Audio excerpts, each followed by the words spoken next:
सभापति जी, आपने मुझे 26-27 के बजट के ऊपर बात रखने का मौका दिया, जिसके लिए आपको धन्यवाद। सबसे पहले मैं आदरणीय मुख्यमंत्री जी और वित्त मंत्री जी को धन्यवाद देता हूं, और जो नाथद्वारा के लिए जो खास चीज़ दिए हैं बजट में, उनके लिए एक खास धन्यवाद। बजट पे जाने से पहले मैं एक चीज़ ज़रूर कहना चाहूँगा कि जब भी बजट की बात होती है या कोई काम की बात होती है तो विपक्षीगण यहाँ कहते हैं कि ये तो सदन में बात हो रही है, धरातल पे कोई काम ही नहीं हो रहा है। लेकिन आप धरातल पे देखेंगे तो स्थिति विपरीत है कि जितने भी काम हुए हैं उसका श्रेय लेने के लिए विपक्षीगण के सदस्य बड़ी तेज़ी से और बड़ी उत्सुकता से काम करते हैं। तो ये दोहरापन क्यों? मेरे ख्याल से जो धरातल में जो विपक्षीगण के सदस्य हैं वो सोच रहे हैं समय को देख के जो भी हाथ में लगे वही ठीक है। अगर हम बजट पे जाते हैं तो बजट के कुछ तुलनात्मक प्रतिशत में सदन के सामने रखना चाहता हूं, जिससे हमें सरकार की जो आर्थिक अनुशासन है उसका अंदाज पड़े। पहला प्रतिशत है रेवेन्यू रिसीट से कितना प्रतिशत रेवेन्यू एक्सपेंसेस जो फिक्स्ड हैं वो कितना खर्च होता है। उसमें 2024-25 में 61%, 25-26 में 55% और 26-27 में 52%। दूसरा प्रतिशत है कि जीएसडीपी का कितना प्रतिशत रेवेन्यू डेफिसिट है, जो 23-24 में 2.6% था, 24-25 में 2.5, 25-26 में 1.8 और 26-27 में 1.1। और आखिरी प्रतिशत जो है वो जीएसडीपी का कितना प्रतिशत फिस्कल डेफिसिट है, जो 23-24 में 4.3, 24-25 में 4.3, 25-26 में 3.9 और 26-27 में 3.7। तो ये घटता प्रतिशत यही दिखाता है कि जो वित्तीय अनुशासन है उसके लिए एक शुभ संकेत है। और जहाँ तक राजस्थान के जो प्राथमिकता है, अगर हम देखें कि पूरे खर्च से कितने क्षेत्र में कितना प्रतिशत खर्च होता है, तो सबसे ऊपर, और इसकी तुलना अगर हम अन्य राज्य के साथ करें तो अन्य राज्यों के पिछले साल के बजट और इस साल के राजस्थान के बजट के साथ तुलना करें तो सबसे ऊपर आता है एजुकेशन, जहां राजस्थान के बजट में 17.1% खर्च हो रहा है, बाकी दूसरे राज्यों में सिर्फ 14.5। स्वास्थ्य के लिए राजस्थान में 8.1, दूसरे राज्यों में 6.2। रूरल डेवलपमेंट में राजस्थान में 8.2, दूसरे राज्यों में सिर्फ 4.9। और ऊर्जा की देखें तो राजस्थान में 10.6 और दूसरे राज्यों में सिर्फ 5.3। एक और विषय है जो बार बार इस सदन में उठता है, अभी भी उठा है, कि जो जर्जर अवस्था में जो स्कूलें हैं उनके मरम्मत के बारे में, उनके पुनर्निर्माण के बारे में। अब यहाँ सभी को पता है कि 2 सालों में भले इमारत विपक्षी गण द्वारा बनी हो, 2 साल में कुछ भी कोई भी इमारत जर्जर अवस्था में नहीं आती है। ये सालों के अनदेखे का कारण है। और बार बार यह भी पूछा जाता है कि सरकार इस इमारतों में, स्कूलों में कितना पैसा खर्च करेगी। वो जवाब बजट में, लेकिन जितना भी खर्च होगा वो जो विपक्षी गण ने खर्च किया उससे तो ज़्यादा ही होगा, क्योंकि अगर विपक्षी गण ने खर्च किया होता तो ये जर्जर अवस्था की नौबत भी नहीं आती। स्कूल तो बन जाएंगे, और इन स्कूलों की गुणवत्ता को तय करने के लिए, उन पर नज़र रखने के लिए बजट द्वारा सेंट्रलाइज्ड क्वालिटी कंट्रोल लैब्स बनाई जा रही हैं। और इन गुणवत्ता और इस पारदर्शिता के लिए मैं एक चीज़ ज़रूर कहना चाहूँगा कि नाथद्वारा में पिछले महीनों में जब भी कोई काम का उद्घाटन होता है तो उस पर एक QR कोड लगाया जाता है, जिसमें उस कार्य के सब जानकारी मिलती है कि वो कार्य किसके द्वारा किया गया, कब शुरू हुआ, कब ख़त्म हुआ, कितने पैसे खर्च हुए। और अगर आपको कोई शिकायत है तो आप इस QR कोड के द्वारा आप भेज भी सकते हैं। यह नाथद्वारा के लिए एक गर्व की बात है कि राजस्थान में तो यह पहला विधानसभा क्षेत्र है जहाँ पे यह उपयोग हो रहा है, लेकिन जहाँ तक मेरी जानकारी है ये पूरा भारत देश में ये पहला विधानसभा क्षेत्र है। और आशा है कि जैसे पहले सेतु जो ऐप बना था, जो मरीज़ों के लिए सुविधा के लिए बना था, जिसकी शुरुआत भी नाथद्वारा में हुई थी और अब पूरे राजस्थान में अपनाया जा रहा है, इसी तरह ये QR कोड भी अपनाया जाए। जहाँ शिक्षा की बात करें, ना तो सिर्फ तो शिक्षा की स्कूलों की इमारत की बात नहीं है, लेकिन शिक्षा का जो पूरा ढांचा है वो कुछ हद तक उसको बदलने की ज़रूरत है, वो भी जर्जर हालत में है। यह एक चिंताजनक विषय है कि जो स्वतंत्र समीक्षा किए गए हैं उन्होंने पाया है कि कई ऐसे विद्यार्थी हैं जो 8वीं कक्षा में है लेकिन वो 4थी कक्षा के सवाल का जवाब न दे पा रहे हैं। यही बच्चे हैं जो आगे जाके नौकरी ढूंढेंगे, नौकरी मिलना मुश्किल होगा। तो जब शुरुआत ही कमज़ोर है तो यहाँ बजट में जो स्किलिंग सेंटर्स की बात हुई है तो फिर आगे जाके सुधार कितना हो पाएगा।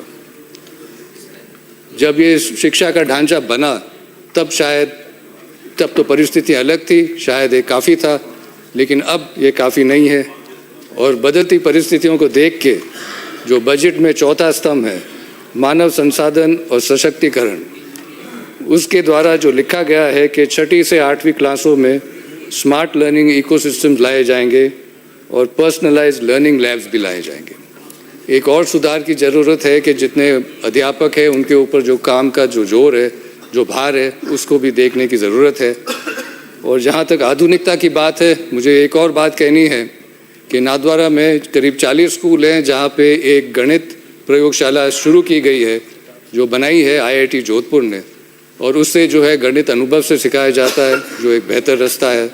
और कोशिश है कि ज़्यादा से ज़्यादा स्कूल में ये प्रयोगशाला शुरू हो और अलग सब्जेक्ट्स में भी ऐसी प्रयोगशालाएँ बनी जाए। और यह भी कहना है कि जो ये प्रयोगशाला है, राजस्थान में ये पहले विधानसभा है नाथद्वारा जहाँ पे ये शुरू हुआ है। शिक्षा की बात हुई है, स्किलिंग की बात हुई है, नौकरी की बात हुई है। अब जो 5वां स्तंभ है वो है सामाजिक सुरक्षा। और सामाजिक सुरक्षा के मैं ज़रूर कहना चाहता हूँ कि जो मिरासी समाज है, जिनका चित्र अक्सर राजस्थान टूरिज़्म के पोस्टर में देखे जाते हैं, उनको घुमंतु में शामिल किया जाए। जो गाडरी समाज है उनको घुमंतु अर्ध घुमंतु में शामिल किया जाए जैसे दूसरे राज्य हैं। और जो गाडेलिया लोहार हैं, जिनका इतिहास है चित्तौड़ से जुड़ा हुआ है, जो विश्व में एक ही इतिहास है, उनके दृढ़ शक्ति के कारण, उनके दृढ़ निश्चय के कारण उनको शताब्दियों से तकलीफ़ झेलनी पड़ी है। और अगर उनका कोई कल्याण बोर्ड बन जाए तो बेहतर होगा। इतिहास की बात करें, आने वाले इतिहास का इंतजार कर रहे हैं और खाली होने वाला है। इतिहास की बात करें तो फिर पर्यटन की बात शुरू होती है, जो बजट में 6ठा स्तंभ है। और जो महाराणा प्रताप सर्किट की बात उठी थी पहले के बजट में, महाराणा प्रताप सर्किट के काम तो शुरू है, लेकिन यह एक बड़ी दुख की बात है कि यह पाया गया है कि हल्दी घाटी में और रक्तलाई में अतिक्रमण पाए गए हैं। और ये अतिक्रमण कोई साधारण अतिक्रमण नहीं है। ये दशकों पहले विपक्षी गण जब वे सरकार में थे, उन्होंने रक्तलाई पर अतिक्रमण की बिल्डिंग बनाई है। और यह एक सोच के बाहर है कि जिस दल को अपने इतिहास पे इतना गर्व है, वे दूसरों के इतिहास को काटने पे या हल्के तरीके से टीका टिप्पणी में लगे हुए हैं। राजस्थान सरकार के जो ये टूरिज्म बजट है, यह आशा है कि ये बजट जो है, जो राजस्थान का इतिहास है, जो कला है, जो संस्कृति है, उसको बेहतर तरीके से संभालेगी। ना कि जैसे पहले के सरकार ने, जिन्होंने, आप देख रहे हैं सालों साल शिकायत आ रही है जहाँ व्यवसाय और उद्योग के ब्लास्टिंग के कारण चित्तौड़गढ़ दुर्ग में दरार पड़ रहे हैं। और उदयपुर के बारे में बात करें तो स्थिति कि जितना बोले वही उतना ही कम हो गए। तो राजस्थान जाना गया है अपने संस्कृति, अपने कला, अपने इतिहास के लिए। और अगर हम हर शहर की एक और पहचान होती है और इस पहचान को हमें कायम रखना है, क्योंकि अगर हर शहर और हर मगरे पर हम एक मनोरंजन के केंद्र बनाएंगे तो हमारे संस्कृति इतिहास का तो नाश पहले ही लिखा चुका है। एक 9वां स्तंभ है जो पर्यावरण की बात है, और जो अरावली में जो 400 हेक्टेयर की जो डिग्रेडेड ज़मीन को रिक्लेम करना है, जो अवैध खनन के लिए कानून बनाने, कड़े कानून बनाने सोच है, वो एक अच्छी बात है। और ये नाथद्वारा के लिए ख़ास तौर से अच्छी बात है क्योंकि नाथद्वारा में अनेक मगरे हैं जिनको काटे जा रहे हैं, रास्ते बनाए जा रहे हैं, इमारत बनाए जा रहे हैं, प्राइवेट तालाब बनाए जा रहे हैं, तो इसकी बहुत ज़रूरत है। और जो खनन ज़मीन के नीचे भी चल रही है नाथद्वारा में, उनके ऊपर भी इल्ज़ाम है कि वो क्षेत्र से ज़्यादा क्षेत्र में खनन हो रहा है, प्रदूषण फैल रहा है, उनकी भी जांच हो। और हमें ये सोच बदलने की आवश्यकता है कि हम आखिर काफ़ी सोचते हैं कि जो पर्यावरण है हम पर्यावरण को संभालेंगे, लेकिन सही बात तो यह है कि पर्यावरण हमें संभालता है।